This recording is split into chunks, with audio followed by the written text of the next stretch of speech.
Good morning students, welcome back. आज का जो वीडियो सेशन है हम लोग से पढ़ रहे हैं अल्डिहाइड कीटोन कार्बोक्सिलिक एसिड्स के बारे में।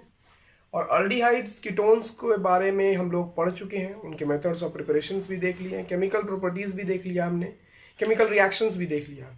तो इस चैप्टर्स का लास्ट जो ग्रुप मेरा बच रहा है वो है carboxylic acid.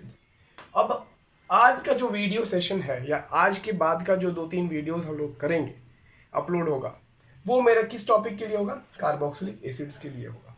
So what is carboxylic acid? COOH। इस ग्रुप को हम लोग क्या कहते हैं? Carboxylic acid group. इसको हम ऐसे भी लिख सकते हैं। तो एक जो ग्रुप है ये आपको कार्बोनिल ग्रुप है,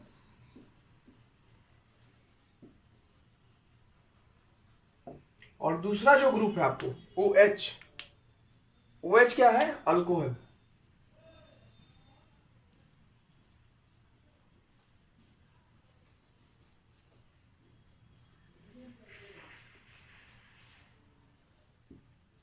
जिसको क्या बोलते हैं हम लोग?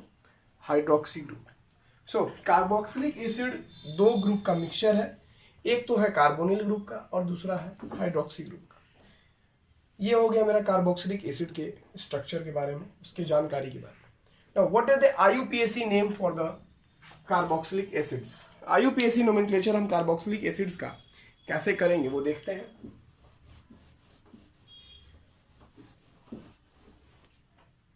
चलो टॉपिक लगाते हैं हम लोग, IUPAC नेम।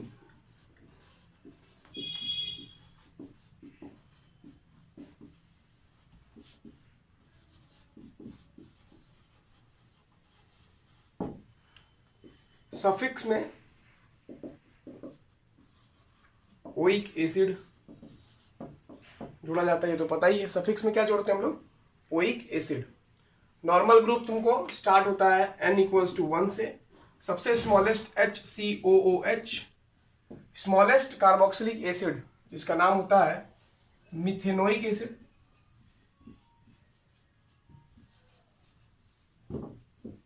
इसके बाद CH3COOH, एसिटिक एसिड इसका कॉमन नेम हो गया। और IUPAC नेम अगर देखेंगे हम का, तो एक कार्बन दो कार्बन, दो के लिए इथेन यूज होता है, तो इथ एसिड। एक कार्बन है मिथेनोइक एसिड, इसका कॉमन नेम भी हो जाएगा फॉर्मिक एसिड।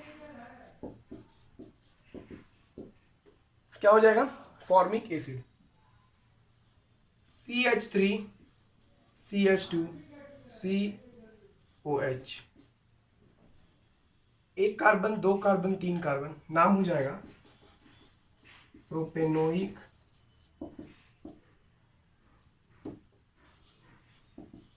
एसिड्स। इसी तरीका से इफ अब अगर आपके पास दो ग्रुप एक साथ जुड़ जाता है, जैसे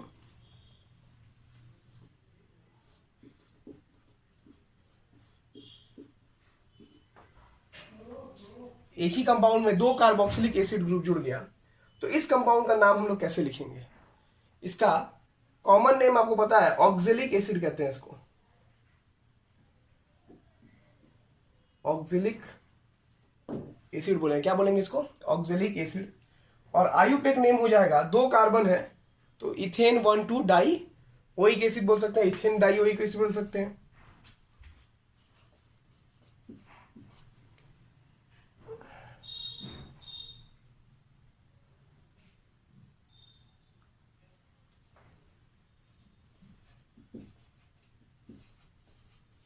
सॉरी, आ गया समझ में? अब मान लीजिए अगर कार्बन चेन में अगर आपको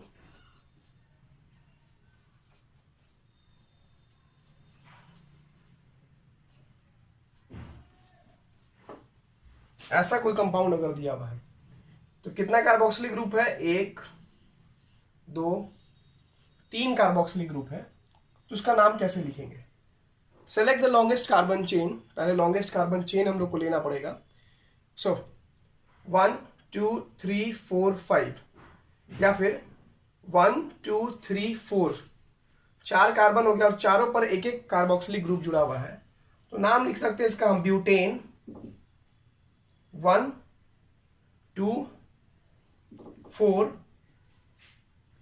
1 2 4 try carboxylic acid.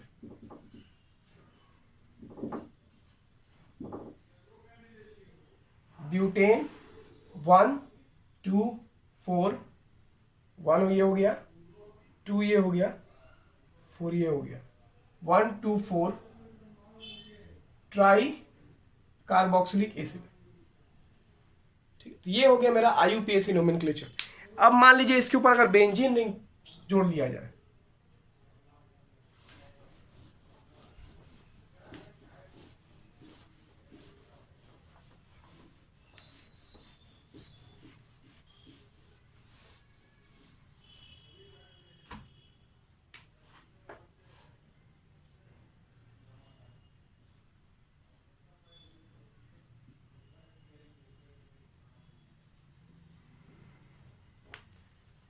Benzene ring के ऊपर C double bond OH group आ गया।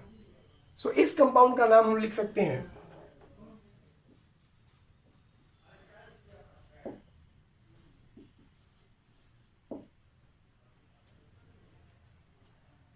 बेंजोइक एसिड बोल सकते हैं, या फिर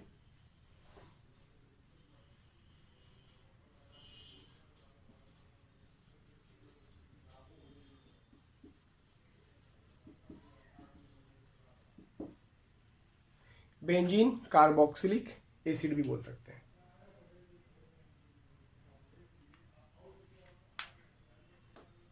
बेंजीन कार्बोक्सिलिक एसिड जुड़ा हुआ बेंजोइक एसिड या फिर बेंजीन कार्बोक्सिलिक एसिड।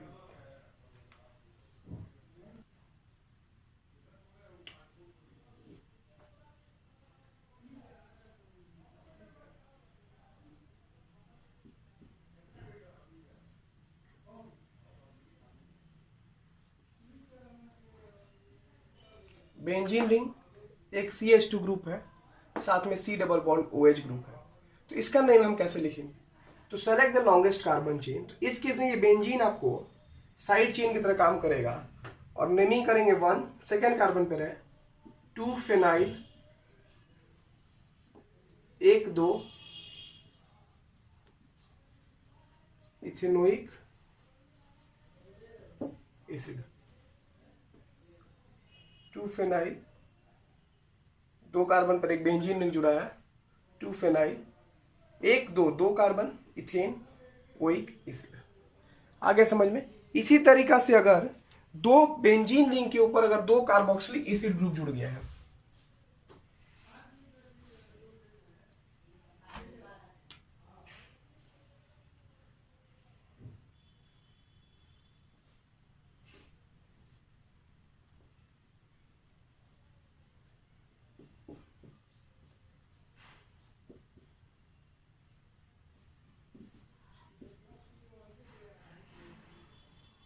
एक बेंजीन रिंग 2 कार्बोक्सिलिक एसिड जुड़ा हुआ है, इसका नेम क्या हो जाएगा? इसका कॉमन नेम होता है इथैलिक एसिड।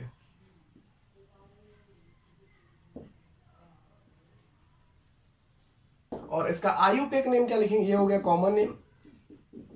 आयुपेक नेम लिख के देखते हैं इसका हम। तो बेंजीन के साथ में 1,2 di carboxylic acid. Benzene 1,2 di carboxylic acid क्यों लिखेंगे? एक बेंजीन रिंग, इसके ऊपर 2 COH ग्रुप जुड़ा हुआ है, एक COH एक कार्बन, दूसरे वाले को सेकंड बोल देंगे। बेंजीन इस पूरे रिंग के लिए बेंजीन 1,2 डाई कार्बोक्सिलिक एसिड। तो ये हो गया मेरा कुछ common names for the carboxylic acids. अब हम लोग देखते हैं structure of the carboxyl group.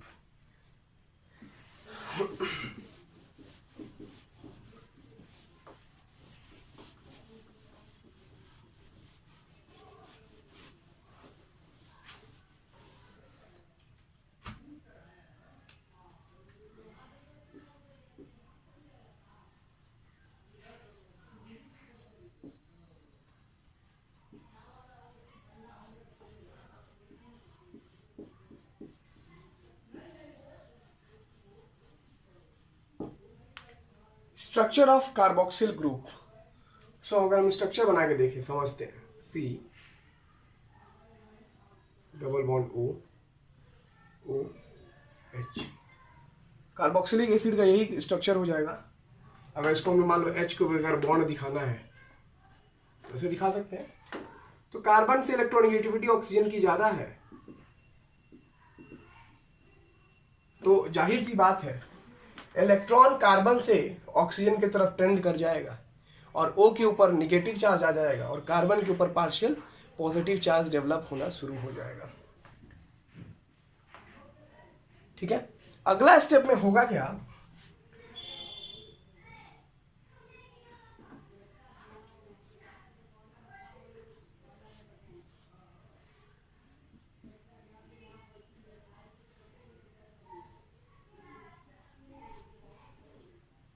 अब इस प्लस के ऊपर ये लोन पेयर कूदना शुरू करेगा।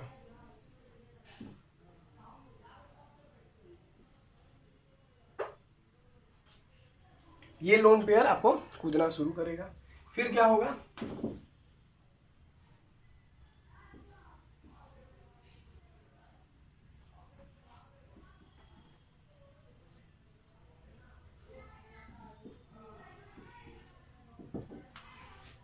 अब ये डबल बॉन्ड तो यहां कूद गया, तो फिर ऑक्सीजन पे क्या आ जाएगा, प्लस चार्ज डेवलप होना शुरू हो जाएगा।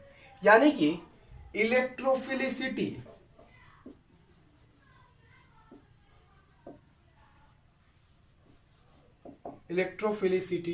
Of carbon atom, electrophilicity of carbon atom in carboxyl group, electrophilicity of carbon atom in carboxyl group decreases। क्यों डिक्रीज कर जाएगा, जैसे ही इस कार्बन के ऊपर, जैसे ही लोन पेयर कूदा वहां के कार्बन पे प्लस तो डेवलप हो रहा है, लेकिन बगल का जो ऑक्सीजन है वो उसको तुरंत लोन पेयर प्रोवाइड दे दे रहा है, तो तुरंत लोन पेयर आने के कारण फिर ये प्लस जो बन रहा था, इलेक्ट्रोफिलिक सेंटर जो क्रिएट हो रहा था यहाँ पर, ये वापस कन्वर्ट हो जाता है न्यूक्लियोफिलिक में। तो यही चीज कह रहा है कि the carboxyl group is less electrophilic than carbonyl carbon because of the possible resonant structures. यहाँ पे क्या हो गया, रेजोनेटिंग स्ट्रक्चर के कारण कार्बन की इलेक्ट्रोफिलिसिटी घट जाती है as compare to carbonyl group. Carbonyl group में क्या था उसको देखते हैं, अगर हम लोग एक बार समझते हैं। जैसे ये मेरा कार्बोनिल ग्रुप था, तो इसमें तो बस यही इलेक्ट्रॉन यहाँ चला गया, यहाँ माइनस आ गया, यहाँ प्लस आ गया, तो यहाँ रेजोनेटिंग स्ट्रक्चर पॉसिबल नहीं था। लेकिन यहाँ पर जब एक और ऑक्सीजन के साथ लोन पेयर आ जा रहा है, तो ये यहाँ कूद जा रहा है इसको लोन पेयर रेजोनेटिंग स्ट्रक्चर बनाने के लिए। तो यही कारण है कि कार्बोनिल ग्रुप में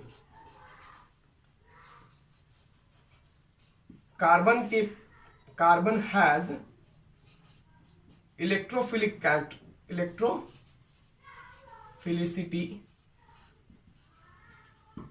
ज्यादा होगा as compare to carboxyl group. Carboxyl group और कार्बोनिल ग्रुप में कंपेयर करेंगे कार्बन में, तो कार्बोनिल ग्रुप की इलेक्ट्रोफिलिसिटी ज्यादा होगी as compare to carboxyl group के कार्बन से।